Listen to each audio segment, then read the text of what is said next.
यो सर्पदंशको एकदम धेरै जोखिमको समय छ। हामीलाई घर वा घर बाहिर जहाँ पनि सर्पले डस्न सक्छ। यस्तो बेलामा कसरी सुरक्षित हुने त? एक दशकदेखि सर्पको अध्ययन, अनुसन्धान र उद्धार गर्दै आउनुभएका दाङका बसन्त सुवेदीको यो कुरा सुनौ है त। सर्पदंश भइसक्यो भने के कस्तो कुराहरू गर्न हुन्छ र के कस्तो कुराहरू गर्न हुँदैन भन्ने कुराहरूको बारेमा चाहिँ प्रश्न पार्छु। सर्पले टोक्यो भने तपाईलाई एक नम्बरमा तपाईँ आत्तिनु भएन। किन भन्दा तपाईँ जति आत्तिनुहुन्छ तपाईँको चाहिँ ब्लड सर्कुलेसन त्यति बढ्छ र जति तपाईँको चाहिँ ब्लड सर्कुलेसन फास्ट हुन्छ त्यति चाहिँ तपाईँको जुन शरीरमा छिरेको सर्पको विष हुन्छ त्यो चाहिँ चाँडै मुटुमा पुग्छ र मान्छे चाहिँ चाँडै मर्ने गर्छ। त्यही भएर सर्पको टोकाइको केसमा, स्नेक बाइटको केसमा चाहिँ मान्छेलाई बिरामीलाई चाहिँ आत्तिन दिन हुँदैन।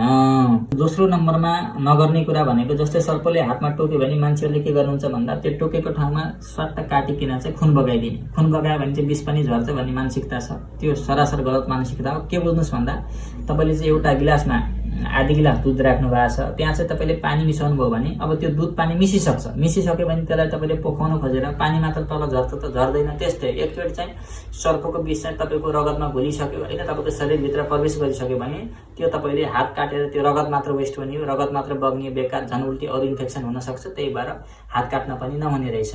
र तेस्रो नम्बरमा तपाईँले काटेको ठाउँलाई धेरै हलचल नगराउने। मान्छेलाई जति बढी हलचल गर्नुहुन्छ त्यति विष चाहिँ चाँडै प्रवाह हुन्छ। त्यही भएर शरीरलाई सकेसम्म स्थिर राख्ने रहेछ। र स्थिर राख्ने बेला पनि तपाईँले जहिले पनि मुटुभन्दा तलको लेभलमा राख्न पर्यो। जस्तै हातमा टोक्यो भने हात चाहिँ मुटुभन्दा तलको अवस्थामा स्थिर राख्ने, धेरैलाई हलचल नगराउने।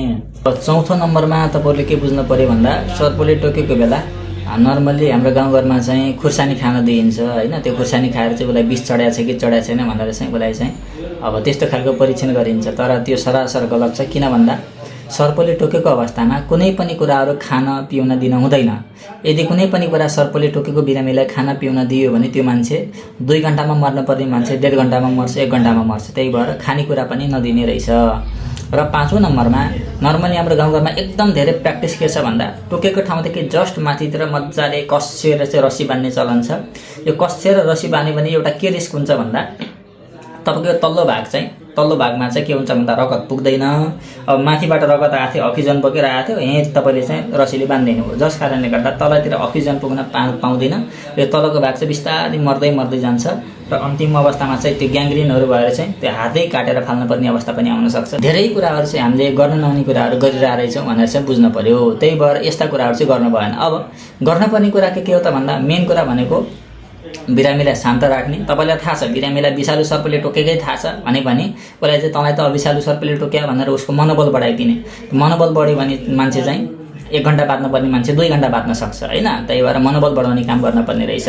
र अर्को अवस्थामा अस्पताल त जाने हो होइन। अस्पताल जानको लागि तपाईँले चाहिँ एम्बुलेन्सलाई बोलाउन नलाग्ने। यदि तपाईँसँग नजिकै 2 पाङ्ग्रे सवारी साधन छ, बाइक छ भने पनि त्यही बाइकमा चढेर बरु 3 जना बस्ने, बिचमा बिरामीलाई राखेर चाँडोभन्दा चाँडो अस्पताल कुदिहाल्ने। किन भन्दा समय भनेको सर्पदंशको केसमा सबैभन्दा महत्त्वपूर्ण कुरा हो र समय बर्बाद गर्न हुँदैन। त्यही भएर नजिक जुन साधन छ, सवारी साधन छ, त्यही सवारी साधन चढेर चाहिँ चाँडोभन्दा चाँडो नजिकको सर्पदंश उपचार केन्द्रमा जान पर्यो।